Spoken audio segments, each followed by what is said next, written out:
live in the Midwest. I'm not from the Midwest. But it said corn. That caught my attention. I know something about growing corn. Yeah. I know a lot about throwing corn out.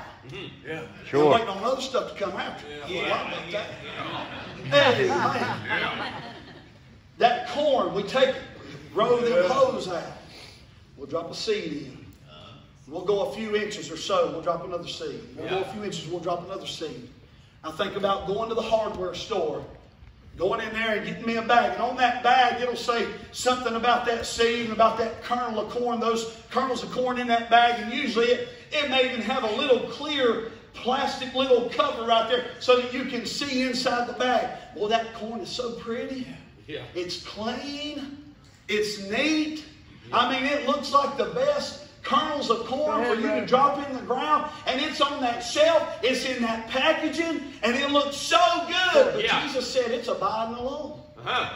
So many of us, if we just sit on the shelf, and the lights are on, and the packaging is pretty, and it looks good, but we never died so that we can bring forth.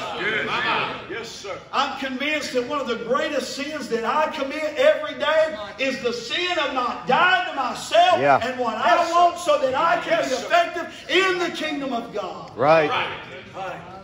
I dare say we probably all feel that way. Or at least need to feel that way. Yes, sir. Good. I want to give you a quick illustration of this real quickly. Robert Jermain Thomas was a missionary. And he was from Wales. And some events happened early in his life after he had surrendered to go to, I believe it was to go to Hong Kong, or to go to Korea, I'm sorry. And some events happened that kept him from going over. And he kind of just took sidetracked for a little bit, got distracted.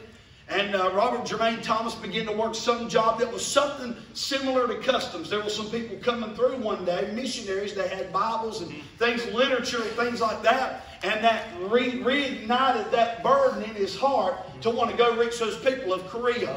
The story that I read and that I have heard told about this man was that he gathered up what he could gather, which was Chinese Bibles. He took those Chinese Bibles, understanding that they might not could read them. Maybe they could only get bits and pieces. He loaded up on a ship called the General Sherman, and he took off. They went into this long river, this canal. It ran aground. And as they were there in that canal, they ran aground. They were attacked. There was a lot of fight, a lot of fire go on. And Robert Jermain Thomas, understanding, realizing that he would not survive whatever was fixing to happen, jumped off the ship. And as he jumped off the ship and had a Bible, comes up to a Korean soldier, tries to put it in that Korean soldier's face, and the Korean soldier kills him there on the spot. The Korean soldier takes the Bible, picks up the Bible, realizes the paper is really good in the Bible, has no idea what it says. He took the paper, went inside inside a building, inside a house, and he began to use the paper as wallpaper. Now, up until a few weeks ago, I thought that was where that story ended at, and I had a missionary call, and I began to ask him, where did the gospel first come from? And he began to tell me this part of the story of Robert Jermain Thomas. That when he was killed by a general. And that general took those Bibles as a trophy and placed those Bibles in his office as wallpaper all around. And 25 years after that general had killed Robert Jermain Thomas in that canal, he began to be bothered about whatever was on those pages. God began to work in the hearts of two missionaries and send them to that part of Korea. And as they come in, God had already been dealing with that general. That general fell under conviction. Those missionaries began to tell him what those pages said. That general was the first convert, if I understand correctly. He was the first convert. Wow. They said that from that there were millions of those Koreans that got saved. Wow. Because of that one general that got saved. He got bothered.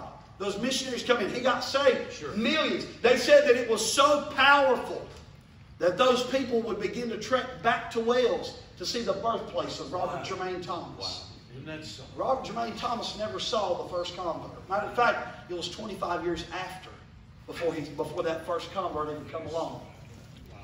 But he had to die. And he was willing to die. And gladly did so. My question to us is, when did we die? Go ahead. When did you and I die? When are we going to die? Good. Yeah. Well, it's a continual process. Sure. The world says, the church says, we say, sirs, we would see Jesus. Jesus said, until there's death, I won't be saved.